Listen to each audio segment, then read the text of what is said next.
All right, so this is what we are going to do. Now, if you want to collect your data, I did a sample here already, so I will don't take time. Um, you come here if you want a qualitative data. Let's say, for example, what we are trying to see is the effect of voucher on growth yield, on the growth of let's say maize, and we are looking at the effect of 20 tons per hectare of voucher to the comparator is, let's say the intervention here is, let me put that down. The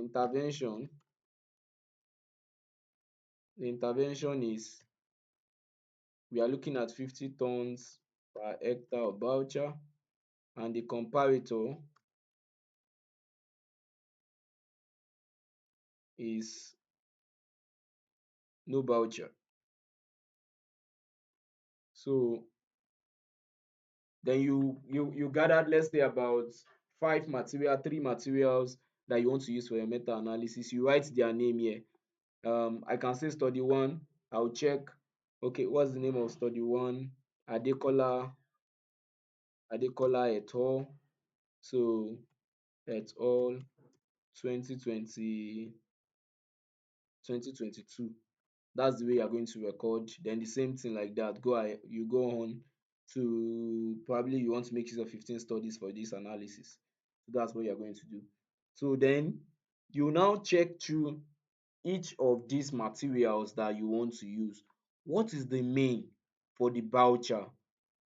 That 15 tons per hectare of voucher that was reported, what was the mean in that paper? So when you go through the paper, we are going to do that in our next class, but I just want to run analysis today, so I will just give you an hypothetical example. So if I go through the paper and I found out that, okay, the mean for the voucher on study one, let's say study one is Adekola et al. So he reported that it is 10. So I'll come here. These are the informations you need.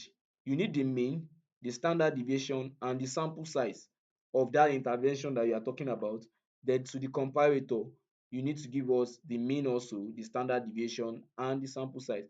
So the mean underscore T here means mean of the treatment, which is your intervention. The standard deviation, SD underscore T, standard deviation, N underscore T, we have the sample size. Then same thing to the comparators that are here, or the comparison. So for study one, I checked through and I got 10. Then I checked the standard deviation of that particular intervention, and I saw 2. The author reported 2. Now sometimes some of those papers that you might want to use for your meta analysis, the author might not report all your information. So you can email the author to provide you with those data, and they will do that. All you just need to tell them is, oh, I'm working on a systematic review, and your paper is one of those paper that shows high low risk rather, and will be very very important or useful in policy and decision making. So can you provide me with the data on this, and it's going to, he or she is going to provide you with that. So yeah, so the standard deviation, you report it. Then the sample size, please be careful. One thing that goes with agricultural research is that, for example, the voucher now, I'm sure those that will work on it, they might have different rates. They will test different rates to the no comparison, or we call it, there's a what we call it control rather. To the control, you might see voucher at 50, 30. Please note that if you are using voucher at 50, report that it is voucher at 50. Don't check study one, you report the mean at voucher at 50, then you go to study two, you are reporting voucher at 100 mean. No, it must be uniform. So if you are using 50 tons as your intervention, make sure that the means that you are looking at has the one for the 50 tons. So in as much that you have the other ones, that you just check the means for that particular intervention that you need. So you report that with the standard deviation and the sample size. Then you do the same thing for the comparison, which is your control. You go check, okay, what's the control that was utilized in this particular paper? What's the mean of the control? It's always reported. I'm going to show you in the next class. So you check it out, then you identify it as probably 8, you write it down. Then you go to the standard deviation of the control again, the same thing, the sample size you record, you do the same thing for the second study till the number of studies that you want to use for your meta-analysis. Then we have this like this. So in every meta-analysis, you need to report this: study, mean, standard deviation, sample size for the treatment. Then you do the same thing for your comparison. So we can create a pool estimate from here. I hope we are together. Yes, sir. Yes. All right. Yes, sir. Thank you. Yeah, so this is what we need in our meta-analysis. But when it comes to systematic reviews, we now start adding some further information that you need to answer. But that does not require you to run any analysis or stuff. But these are the data you need for your analysis, and that's why we said it must be a quantitative data. You can see any you can't use qualitative data to get this. Though we run meta for, I think it's called meta probes, pro something for dichotomous data, those kind of data that comes with true or false. But I won't be doing that because that's not related to agricultural feed mostly. But those in agricultural extension might want to do something like that. But basically, most of us here will be dealing with this kind of continuous data. So this is what we are going to use right now. Next. So now we are going to import this thing on our Excel, on our R. Now you come down to this place. So all you need to do is, since we want to make use of the Excel. Now R needs you to install another package that enables you to read Excel. It doesn't just read your Excel file like that. So you need to use the same keyword, install dot packages, then you call the name of the package. So this time around, we'll call it read Excel. So the name of the package is read Excel. So when you do that, you run it. You can see it's already installed. So installing package into your C user, this trying. So you can see the last part of it. So it's available on my R now. So all I need to do is to um load it again by calling on library. Where am I? So back to the script, library, then meta. Sorry, read Excel. I hope we are following, guys. Yes, sir. Yes, sir. All right, all right. One in package with Excel was built under, no problem. So you might see something like this. With Excel was built under our version, stuff like that. Doesn't matter. Just go ahead. Just go ahead. So when you are done with this, we now have to call the name. Now there is this. You have to save the name of the file that you are bringing down to Excel, to R from Excel. Now, and you can store it on the name of a variable. So anything you see, like let's say I want to use result as the name of my variable. Variable is just like the main box that houses the remaining one. So there is, so you can use your, is it legs down now? Legs down this. So I'm telling Excel with this function, R rather, with this function, read Excel. You can say it's very easy. So read Excel, then I'll call on the name of the sheet. So ensure that you are utilizing the right name, and the way it is, if it's on lowercase, you have to ensure that you maintain lowercase. If not, how is going to like flag it. So you have metadata here. So your double quotes, metadata. Was it underscore?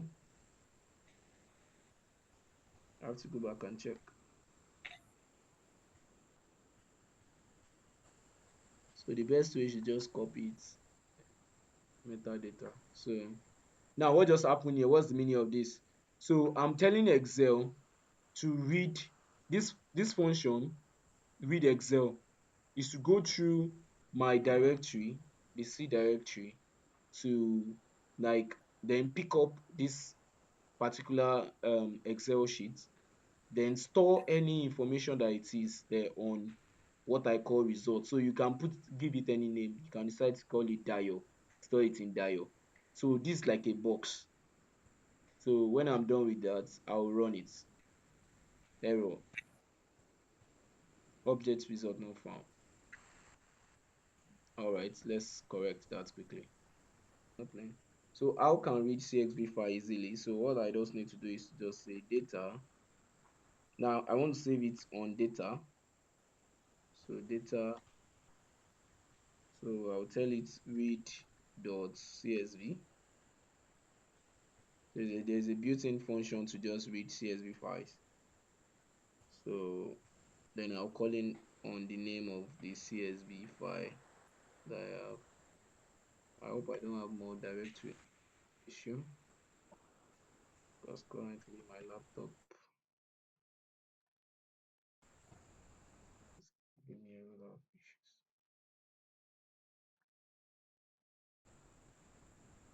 In addition, in file cannot open file metadata, no such file or directory. All right, let's go check again.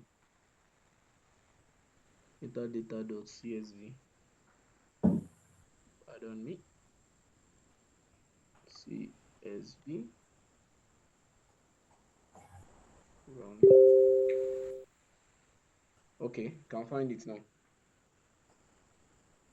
So you can see this thing showing on the console. So what we just did was to ask read the CXV file on our computer memory here, or any of the place you save it. So I saved it as metadata.csv. So then the R is going to read it and store it in the variable data. So when you have done that, the next thing is to begin running your analysis. So you can then start running your meta-analysis. So if I want to run my meta-analysis, so running meta-analysis, so now you have the file on the environment now, right now. So if you check here on the environment, you are going to see it here. Can you see it, guys? Yes, sir. Yes. You can Yes. see these are the things with the code. Now it's showing. That's why I said if your anything you do right here and you import, you see it on your environment here. So you can use it to confirm those things. So you can see study one, study two, study three, your mean, everything that we inputted there now is here. So now the next thing to do is to start running analysis. So let's learn how to running. This is not a code though. I'll comment it out, meta analysis. So if you want to comment out, just use your hash. The hash sign is to tell the software environment that sorry, if your mic is on, you can put it off.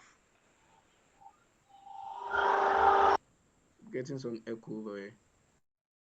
Thank you. So now it's time to run your meta analysis. So you can decide to store your results in your variable. So then you use meta counts. I said we are running a continuous because these things that we have here, they are continuous variables. So I'll store it. I'll run a meta count. Very easy.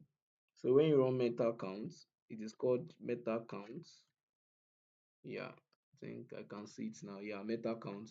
Now, did you see what is showing here? On your meta count, you must show. Now it says that you must all what should be available is the sample size of your experiment. Your samples of your experiment, same thing as the sample size of your treatment, but I decided to call it n_t. So yeah, you must also show that before you can run this kind of analysis, you must have your mean of the experiment, the standard deviation of your experiment, the sample size of your control, the mean of your control, then the standard deviation of your control. Then the study lab is the when you use the function study lab, you are trying to change um when you are running the analysis, you want the study lab tells you the name of the study, like the name of that particular column. Like now, if you look at this place, you notice that the name of the column is called study. Is the character there. Then under it, you start having study one, study two, study three. So you have to tell us your study lab. Then you tell us what data that you are using. We are going to do it. Where is this data coming from? Then your subsets, not necessarily. We don't need most of. Then some of these informations here are just for you to like get one or two other things. But I just decide to like so you can have that at the back of your hand. Then we'll go back to help to see more of these informations. Now, if it's you have to call on this when you are using meta count. The first thing you call that number of experiments. You have to tell us, okay, what's your number of experiments? So that's the built-in function is you use dot e, then you say equals to. Now you have to tell us what's how do meta count identify the number of your experiments in the file you share. Now the number of my experiments is called n underscore t. So now I'll come there and write n underscore t. Are we together?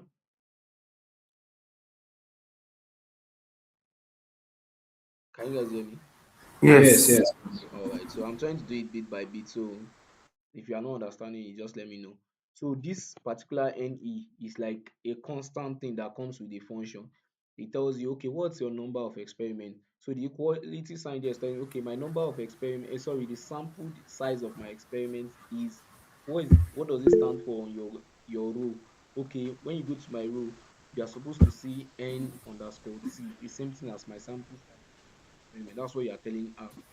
I want to ask you something. All right. This the number of experiments is different from the number of the literatures that we are using, right? Sorry, I've been saying number of experiment. I said sample size whenever you say n. That was like a slip of tongue. I mean n means sample size. Okay, So the sample size is what, if I may ask, like the number of predictor or what? have you run like a laboratory experiment before? Okay.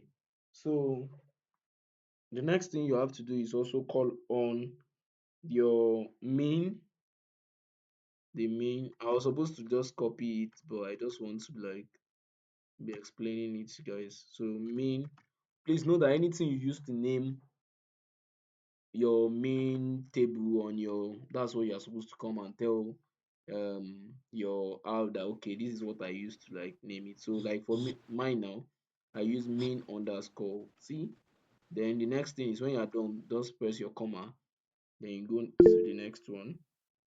So I have standard deviation dot e. So I'll say equals to what did I use as my standard deviation here. You can see it on the environment. So sdt. Then I'll go to my so what I always do is when I'm done with that, I try to take it down. So I have my that of the comparison n dot e sorry n dot c. So equals to so n underscore we used on n underscore c. So we also have main dot c is same as main underscore c. I hope that's what we used to name it. Okay. Yeah, that's what's there. Then we have standard deviation dot c equals to standard deviation underscore c. I hope we all understand it. Yes. All right. So what we just did was to just assign. Okay, this is what I named this particular variable. That's all. So the next thing is Hello, your sir. your study lab. I talk about study lab. Study lab is just to tell you the title of that particular column or that particular row is to represent the study used in the experiment. So what is the name of that study that you use in the experiment? So for me now, I call it study as the name of my experiment. Let me take you back to the Excel sheet. You can see it here. This is it here. So I call it study. I call this one main dot. So I'm trying to define everything. So it makes the owl understand what I'm saying. So on study lab, stud lab. So what I need to do is I'll tell Hello, sir. Excel to, sorry, I'm coming. So you can see I'm ensuring I use uppercase when I was starting with my study. I ensured I use uppercase. If I come here and use X and I load, I run it, it's going to like it's going to show error. That means it's not able to identify it. Sorry, how is going to show error? So it's not able to, it won't be able to identify the particular um thing you are talking about. Yeah, so you can go ahead. You're about saying something. Yes, sir. It's concerning the table. I don't know. Was the table generated from the last class before used in this class for today, or how? Because I don't really know how the table was generated. I said it's an hypothetical this thing. We are going to try it together. So these are the study. Well, whenever you are doing your meta analysis, a continuous, you want to run qualitative analysis based on meta continuous.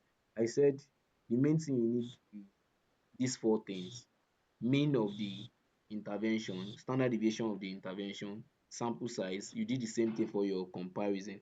Then you tell us the name of the study that you got it from. I think I explained Adekola and everything. So you have to check through the papers and get all this whole information. But I can't be doing that right now. So I just generated something. Okay, let's say I've gone through the papers and these are all the information I got. So that's what we're using to run the analysis now.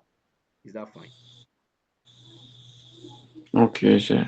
Yeah, so we are going to check that out in our next class. Just carry a paper because what I want to do that in when we are doing the weeks of is a weeks of bias using Cochrane. Yeah, so I will need paper to do that. So we can as well just okay, let's imagine this was what I was trying to do earlier. Let's check it together, see those ones that have it and not, so you get it better. But now I want you to know how to run the analysis. That's the goal of today's class. Okay, okay, sir. Thank you. You're welcome. So you can as well generate anyone by yourself. Okay, so let's move on. So I've defined the study lab. Then the data. You have to tell Excel, okay, where's this data coming from? Now, when I call my on the file name that I saved on Excel, I said Excel read.csv file called metadata.csv, then save it inside data. So Excel is now asking you where is the data. So I'll tell you that okay, I saved it inside data, this particular data. So I can decide to call this thing bio, any name that is suitable for you, but ensure that when you're writing programming language, use name that makes sense so that when you're coming back, when there's an error, you can easily identify where the issue is coming from. So you can see I just come here and tell it data. You can see when I just write data, it just popped out the variable because now data there is an object. So I've saved that information inside that particular object. It's telling me three objects. Sorry, it's a variable on its own and seven variables. So let's say I put a wrong name now. I just put bio. That's where you know that okay, you come up with an error. It's not showing me because I didn't save anything called that. But because I save it on data, I'll just call data. Is that fine? I don't understand it though. Who is talking? Alright, I'm coming. Okay, who was that? Shoma. Shoma. Okay, Mm, where are you lost?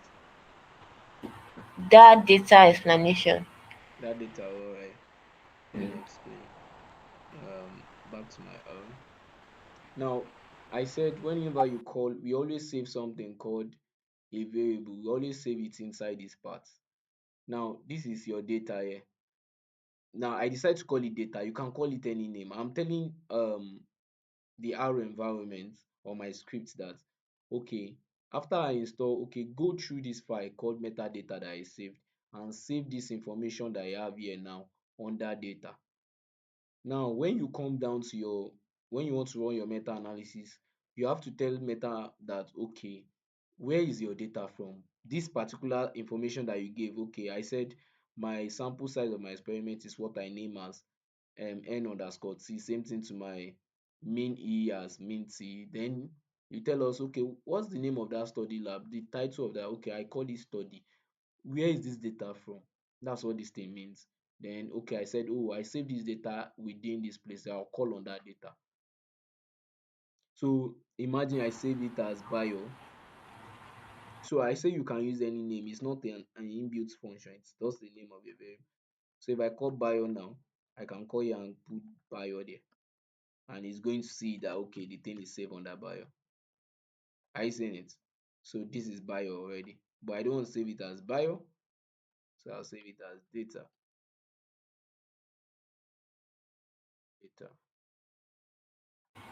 So So when you see, bring it to this place, you will always save it again. yes. So you can see that as soon as I call on data, it brings it out. So it's preferable if you are just starting R, just follow this step, don't change anything I'm changing. The only place you have to start changing is okay, what you name that column here now, like my own column over here, I call it, why is my Excel not loading, I call it n underscore t. So you have to be telling us the name of those things that you, that's just the only thing that is happening here. So what is mean underscore t? It means mean dot e. S underscore sd underscore t. These things are, yeah, so it's same thing as sd dot e. I'm tired of pronouncing those words. But do you understand it right now? Mm, yes. Yes. Don't worry, you get it when we move ahead. Like it's not difficult. Wait, You, this n.e it comes with this package, this yes, software as a exactly. studio. So whenever you want to do meta analysis, you must tell us what is your n dot e. Okay. Your n dot e is what? Me, I said my n dot e is n underscore t. That's what I use to save those number of sample size on that row in Excel. That's the name. Is that clear? Okay. Thank you. Yeah, you're welcome. So afterwards, the next thing I intend to do is, now I forgot to tell you guys that in Excel we always do, there's two effects. Don't worry, I'm going to teach that in the theory class. There's what we called the random effect and the fixed effect. So some call it common effect. Now we use random effect when we know that the results from the experiments, they are heterogeneous, like they are widely spread, they are not coming directly from the same source, or we are not measuring the same source specifically. Let's say voucher, but I just know that okay, these things vary a little bit. Now for example, somebody talk about voucher. Now voucher comes from different sources. Some source could be maize cob, some could be from animals waste and stuff like that, but they use the same 20 tons per hectare. So you can see there is a variation in the study already. So most agricultural studies are always random, they can't be like totally. So there are two effects when you are dealing with meta-analysis. By default, it's going to provide you both random and common effects, but you have to specify that you need random effect. So now random effect is, I'll just call on random effect. What I just know to do is okay, I need random. So when you come to random, you just tell us, you can see it's already showing you. So when you call random, I'll just tell it true. True is a boolean. Now it knows that okay, yeah, you need me to provide random. Then I'm telling it when it comes to common, I don't need common. Don't put common for me and make it false. So you can see I'm starting those booleans with uppercase. That's what you understand. Okay, yeah, all of them are supposed to be uppercase. So if not, Yeah, fine. So I'm going to then afterwards, when you are done, another instruction you are going to put is you see all these things on the help. Oh. Let me show you guys there. The help meta-analysis. You can see it over here. You can see it's the N. You have to tell us what's your NE, your SD, your NC, your mean standard deviation, study lab. Then what's your data, null. Then your subsets. Then you come down here. There are more depending of what you want to change. Look at SM here, prediction. Now, the best thing is if you want to learn, you come and see the meaning of all those things. You can see it here. NE for somebody asking me number of observation, that is same thing as sample size in the experiment group. Then the mean is the estimated mean in the experimental group. Then you see the study lab that I was telling you, an optional vector with study label. So what is the label of those your study? The total study, that row. So you can see me, I call it study.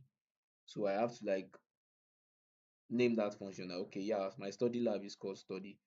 Then there are many other things that you might use, but for the stats, these are the main informations that you need to know. All right. Then you can see some of these things here. They are all written here. Then you can check through how to use them and apply. Yeah, so let's go back to after defining random. Now, there's what we called this mean, the SM. Normally by default, your your meta count run what we know as the mean differences. So if you are interested in standard, most times we report in standard mean differences. So you change the SM. We are going to practice more, but basically I just want you guys to just learn with this little thing to report, create a, so I'll just change it to SMD. The SMD simply means that okay, you are telling how that okay, I want you to report it in standard mean difference instead of by default it's going to provide you the mean difference. So I'm telling it okay, I don't need mean difference, I want it in standard mean differences. And this is how most researchers present their work. So you just need to put that in. Then you tell us the method. We are going to practice the remaining ones in theory, but these are the basic things that you need. So for you to do the analysis, so you call it method.smd. They are all there on the help done zone. So if you call on that, you can put Cohen. So we'll check up what that means. Cohen. So now those are the main things you need to put in. Then you can run. So you run your. Can you guys see the console?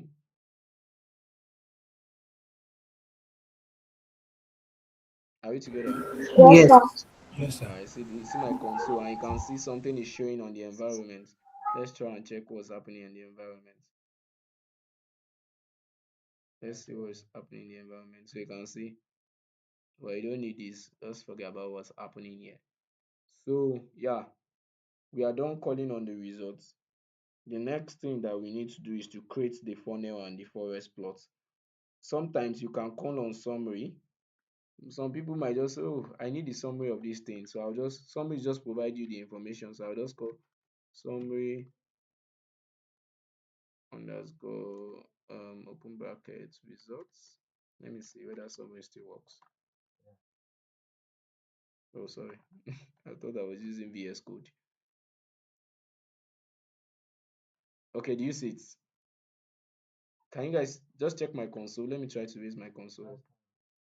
Um, Yes. I'm trying to raise my console. Aha. Look at the summary. Standard mean difference. You can see 1.0. Study 1 has a standard mean difference of 1.0. Study 2 has this. So normally you can just copy this heterogeneity, but we don't need it this way. We want it to be in a forest plot. So I'll come down. Then I'll just the next thing I want to do is to create a funnel. These are the ones that you now use to report in your research paper. So if you see me using hash, anytime you make use of hash in R, I think it works in JavaScript too. Yeah, JavaScript also uses R, hash. So when you use hash, it comments out that area, and your environment will not read it. It knows that you are commenting. So I want to create a funnel, create the funnel and forest plots. I won't do much so I don't bore you guys. So in creating a funnel plot, very easy. Just call on the forest. There's a function, a built-in function. When you just call forest, it comes like that. Now I can run this and it's going to show me, but one thing I need is, so I will call, when I run it, I'll just call on the results, what I saved this information in this place. I'll just go results, come on, then I run. So when I run, I think it should be on my plot now. So this is it. Now let me zoom it so you guys can see it. So it has plotted. Can you guys see it? Yes. Yeah, so I'm going to explain what these things, what they mean, like probably today or not. So you can see the study. These are the things. I'm going to show you papers. You can also check some of all these meta-analysis paper. You will see this kind of thing. These are the kind of things that this is what we call the pool. Now you can see the random effect model here. Now it totals your mean. These are the total of the mean, the standard deviations for the experimental. Then these are for the control, the total, the mean, and the standard deviation. Then these are the standard mean difference that we ask it to do. Then this is the pool effect. When you see this diamond, that's the pool estimate that we needed. Then these are the weighted.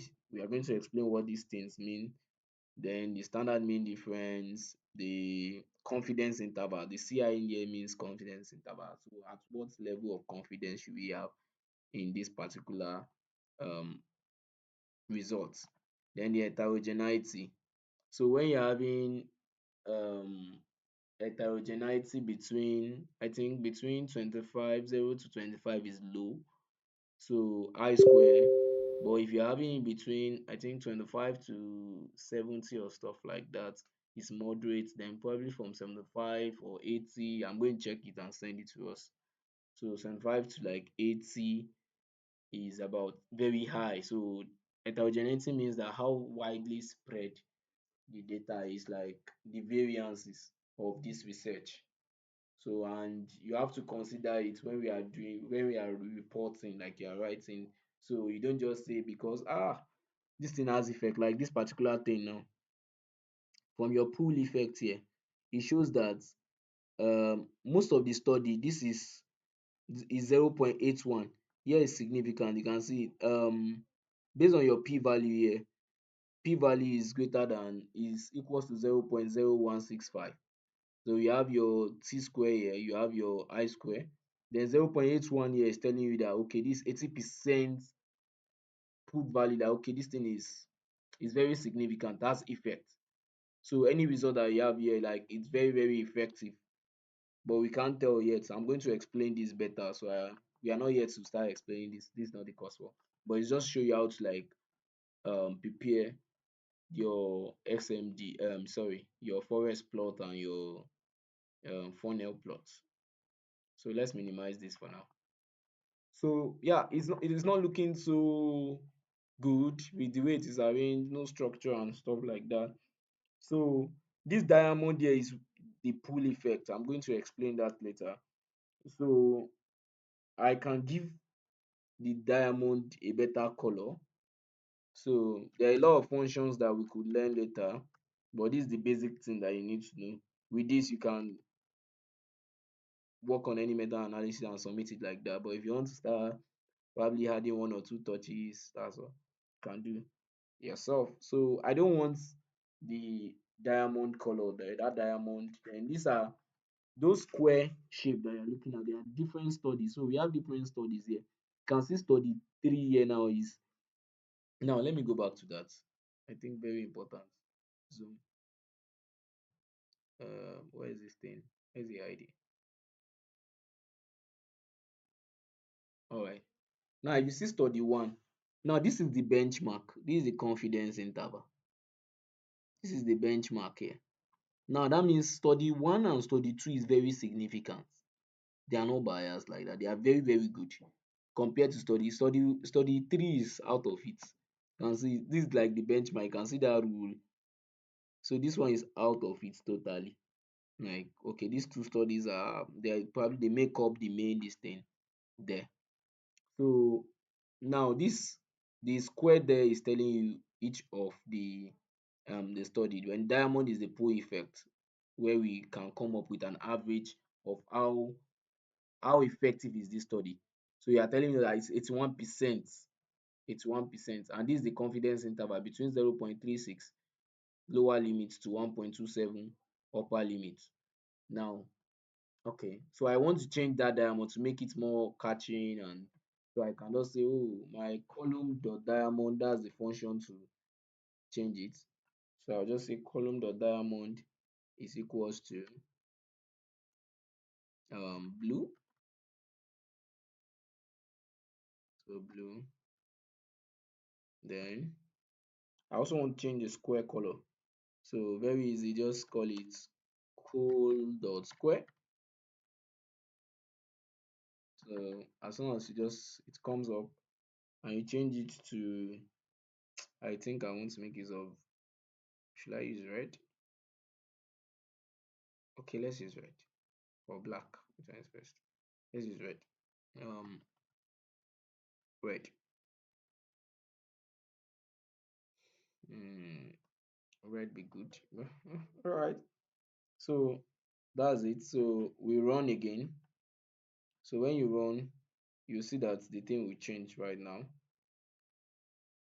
Can we all say it?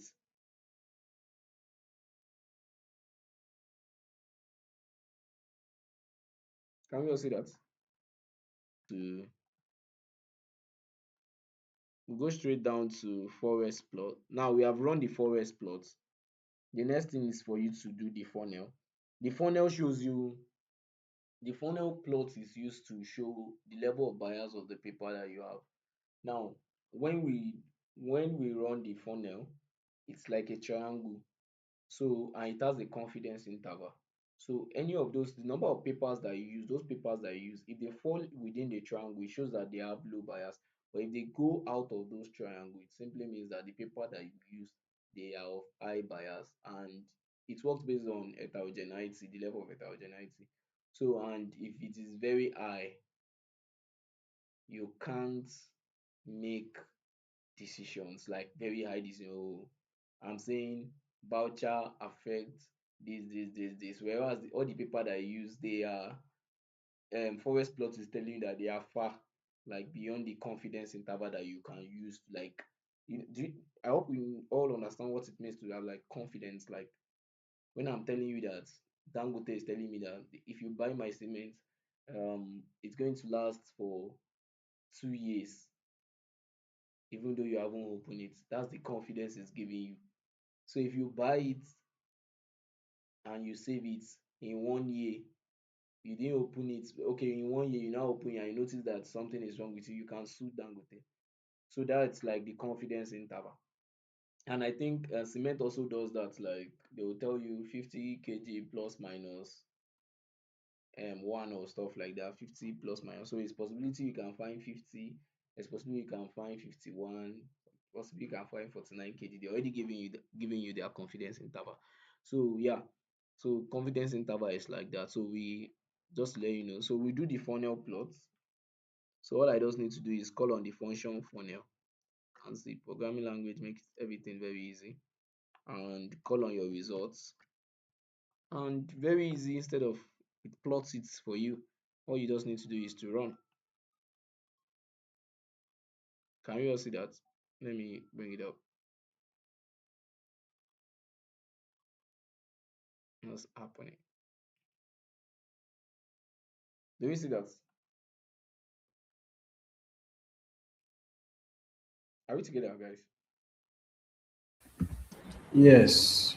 Yes, sir. Yeah, so this is the funnel plot.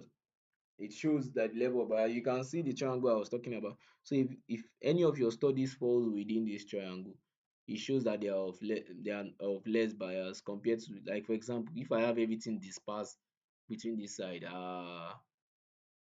like, you have to be careful the kind of decision or estimate things that you say about. Okay, you can also report that, and it's a means of telling researchers that what they are doing is not too alright. Now, for example, we are seeing that there is a level of bias, and by the time you do your weeks of bias too, then you tell them, okay, this could have been the issue.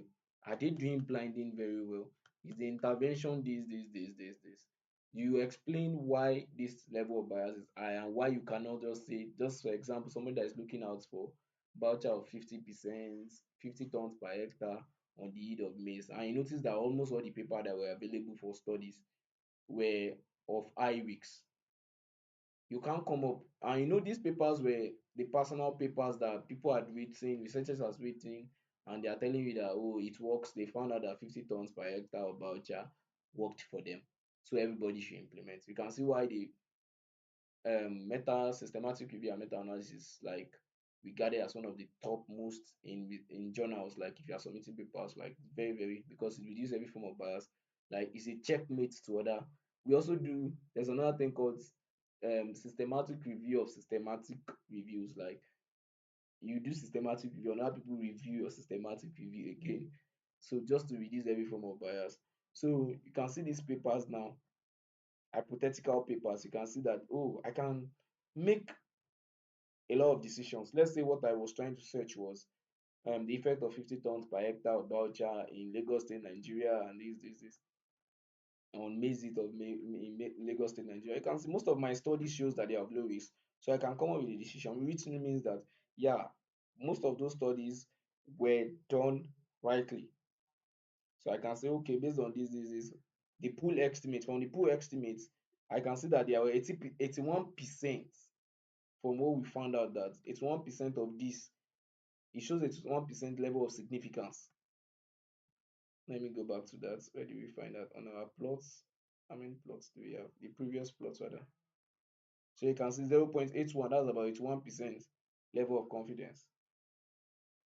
So there's all called pool estimates. We'll do that in the next class. So basically, this is how you are going to run your, if you want to run any meta-analysis as regards continuous data, you use this. So what the first thing to do is install your package metal, then you load metal so that you can use all the function. These are the function that comes with meta count, meta prop, meta, and so on, so forth. So if you don't load it, you won't be able to work. Then as soon as you load it by library, then if you are using CXV file, all you need to do is to read your CXV file. So just say read.cxv, another function, then call on the name of the file, the way you save it, what's the name of the file that you save. Then when you do that, you save it in any, it's best that you just, for now, until you get used to it, by the time you do 3 to 5, you get used to it. So you can still call the variable data. So all you just need to do is just copy my work here, then call it result. Okay, what's result? You can decide to call it any other name, but result, you already know, okay, that's the result of my meta-analysis. That's why I call it result. So in naming variables, please note that you start with lowercase. So don't put results of, you're now putting gap in programming language, especially R, is going to like flag it. So there's what we call I've forgotten the name of this naming strategy. So if, let's say you want to say result of my analysis, so I'll just say results. It just left my head now. Results, then you uppercase, camel case, yeah, we call it camel for those that does programming. So camel of, then every of the word you can start them with capital case of my analysis. So then you can now say this, now instead of using this legs down sign, this you can use equals to, we call it an assignment variable in in programming language is an assignment variable. Every programming language has their kind of assignment variable. Go to JavaScript, I think it uses equals to, some uses colon. But yeah, you could replace this legs down dash with equals to. It works. I think I used it somewhere then. Okay, I removed it later. So if I can decide to change this stuff to equals to, and it's still going to work the same way around. So when you are naming, there's what we call camel case. So you use camel case. Like for example, I want to just name this variable with a long name result of my, don't create any space. If you create any space, it's not going to work. So that's a camel case function. What else? Now you can check your packages. So this is just exactly how you can see the things are not much. Basic, these are the basic things you need to do if you want to run your analysis. These are all the basic things you just need to do. So we guys are going to try it out. You're going to try it out again. So you can come to help. When you come to help like this, now, yeah, you see more informations here. You tend to know what those things mean. Every I can't remember all the whole function, but most times I also come here, like I just come down here. Even when I was learning as at yesterday, I just had to come down here and check some of those things. Okay, what did this thing mean? Some of these things you might not even use them, but you just check, okay, what can you use it to change? How could it be helpful? We have seed dots, we have test dots common. We try to see what these things mean. Okay, I was about to tell you, okay, let's say we use sorry, I'm deviating. Let's say I decide to use true here. So under that place is going to do two things. It's going to give me both random effect and um both random and common effects. Presently it's giving me just, you can see random, just random effect. Those are the only thing I have now. Random effect model. But I told you in continuous we need, most times we need random. But if I put true here now and I run it, now under my plot it's going to give me both random and, what's happening? Okay, I have not create plots, forest plots, run. So it should give me both model now. Zoom.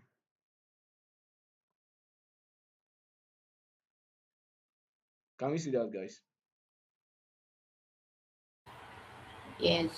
Yeah, so you don't need those common effects. I'm going to tell you, like, just maintain your random effect. I just had to put that. So I just come there and put, so based on defaults on R, both of them are always put on true. So now you just have to just change it to false. That okay, I just need the random effect alone. So that's why I had to like put false there. So and I uppercase like brilliant here. So yeah, so back to our help and we round up this class. So there are a lot. You can come here and check title, label.c, what does it mean? Label, then you can click on it. When you click on it, it tells you more information about it. Then you see what it means here. Median here, median in experimental group used to estimate the mean and standard deviation. Then your Q1 first quarter method.ci. This was the method.smd that I used earlier, that I call it Cohen. Says here a character string indicating which method is used to estimate the standardized mean difference. So here we said, okay, we want to make use of standardized. Instead of using the mean difference here, instead of the default is for meta count to provide me mean difference. If I remove this, it's going to show me mean difference. So I'm telling it, okay, I want it in standardized mean difference. Then you calculate the standardized mean difference using this method here. So you can see either it says a character string indicating which method is used to estimate the standardized mean difference. Either edges for edges, G default. So this is what happens. Edges G default. This is the default on R. So if you do not say you want Cohen, it's going to use edges G. But then I change mine to Cohen. So for Cohen's D. So Cohen's D is like a ratio this thing. Yeah, a ratio. That's how we can use to calculate our effect size. So I decide to use coend D. So this is what you are supposed to use, or glass. We don't need this. So you just use coend D for your effect size. It helps you to calculate your standard mean difference, which is your effect size. So you can see more here. Common, this was common, a logical indicating whether a common effect meta-analysis should be conducted. I already tell you the difference between random and common. So we need a logical indicating whether a random effect meta-analysis should be conducted. So we need a random effect, so that's why we decide to call it true here and not false. So overall here means a logical indicating. Now if you see logic can be either true or false. So when you say true, that means you are telling the program that, okay, when I say random is equals to true, okay, use it. When I say false, don't use it. Simply means those are logic. So we have overall here, a logical indicating whether overall summary should be reported. This argument is useful in meta-analysis with subgroup if overall results should not be reported. Okay, let's try that. Let's try that. Let's see what to give us. Overall, oh, I'm using uppercase. So we'll call it true.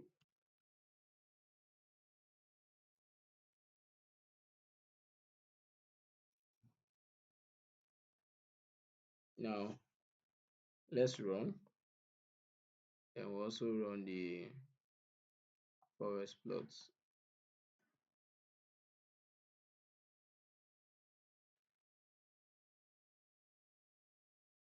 Let's see whether we have anything.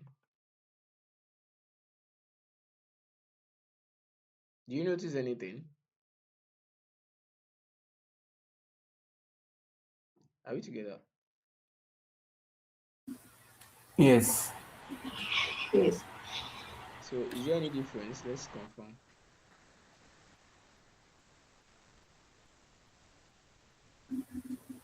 I think it's a default package already. Like it's default. There's a default there. It says if overall result should not be reported. Okay, the overall result was already reported, so that's why we have it. But if we click on false, it will not show. So we also have prediction T.tau overall treatment effect used to estimate between study variance. These things are there, so you can just go through. There's something I'm looking for. Test the random, a character string used in printouts and forest plots to label the pooled random effect estimate.